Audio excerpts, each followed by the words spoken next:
የፈርዖኖቹ ታሪካዊ ሌሊት ግብጽ የመጀመሪያውን የዓለም ዋንጫ ድል ከ92 ዓመታት በኋላ በቫንኩቨር አሳካች። ለበርካታ አስርት ዓመታት የዓለም ዋንጫ ድልን አልማ ነበር። ታላላቅ ከዋክብትን አፍርታለች። በሚሊዮን የሚቆጠር እግር ኳስ አፍቃሪ ሕዝብ አሏት። ነገር ግን በትልቁ መድረክ ላይ 3 ነጥብ ማሳካት ሁልጊዜም የራቃት ትልቅ ሕልሟ ነበር። ያ ታሪክ ታዲያ ትናንት ሌሊት በካናዳ ቫንኩቨር ተቀይሯል።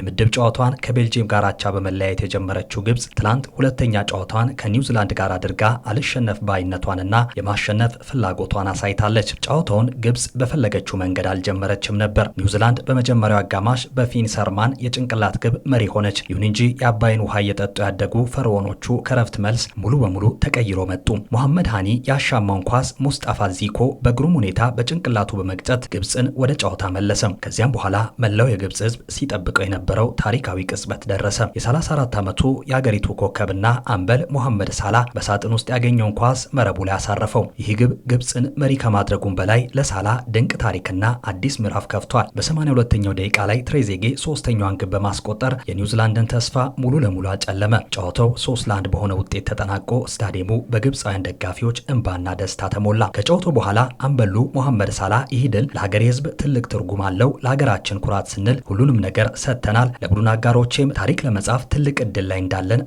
አስታውሻቸዋለሁ ሲል በደስታና በኩራት ተናግሯል። ይህ ታሪካዊ ድል ግብጽን በ4 ነጥብ የምድብ 7 መሪ እንድትሆን አድርጓታል። ግብጽ አሁን ላይ ወደ ቀጣዩ ዙር ለማለፍ እጅግ አስተማማኝ ደረጃ ላይ የምትገኝ ሲሆን በመጨረሻ የምድብ ጨዋታ ከኢራን ጋር የምታደርገው ፍልሚያ ምድቡን በአንደኝነት ለማጠናቀቅ ወሳኝነት አለው። መሐመድ ሳላና ግብጽ የመጀመሪያውን የዓለም ዋንጫ ድላቸውን አሳክተዋል። ለመሆኑ የፈርዖኖቹ ጉዞ በዚህ ዓለም ዋንጫ እስከምን ድረስ ነው የሚለው ጉዳይ በቀጣይ ይጠበቃል። በዚሁ ምድብ የሚገኘው የቤልጂየም ብሔራዊ ቡድን ያጋጠመው ፈተና በሎስ አንጀለስም ቀጥሏል። ቡድኑ ከኢራን ጋር ትላንት 0-0 ከተለያየ በኋላ አሁን ላይ ትልቁ መነጋገሪያ የቤልጂየም የፊት መስመር የግብ ማግባት ችግር ሆኗል። በአሰልጣኝ ሩድ ጋርሲያ የሚመራው ቤልጂየም በጨዋታው ላይ 23 የግብ ሙከራዎችን ቢያደርግም ኳስ ከመረብ ማገናኘት ግን አልቻለም። ከግብጽ ጋር የነበረውን ጨዋታ ጨምሮ ቡድኑ በውድድሩ 69 የግብ ሙከራዎችን አድርጎ እስካሁን 1 ግብ ነው ያስቆጠረው። በህመም ምክንያት ያልተሰለፈው የጀረሚ ዶኩ አለመኖር የቡድኑን የፍጥነትና የፈጠራ ብቃት ቀንሷል። ኬቨን ደብሮይነ የግብ ዕድሎችን ለመፍጠር ቢጥርም የፊት መስመር ተጫዋቾችን